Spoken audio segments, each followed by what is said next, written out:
জিন্দাবাদ জিন্দাবাদ জামাতের ছায়া দলে এসো ভাই দলে দলে লাল গোলাপ শুভেচ্ছা মোহনগঞ্জের পক্ষ থেকে লাল গোলাপ শুভেচ্ছা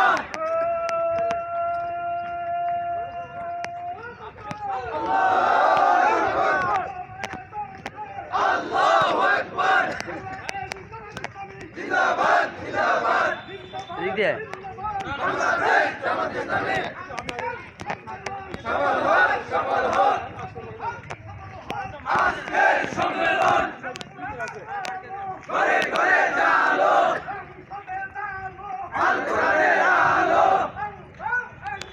সৎ যুগের শাসন চাই আল্লাহর আইন চাই সৎ যুগের শাসন চাই আল্লাহর আইন চাই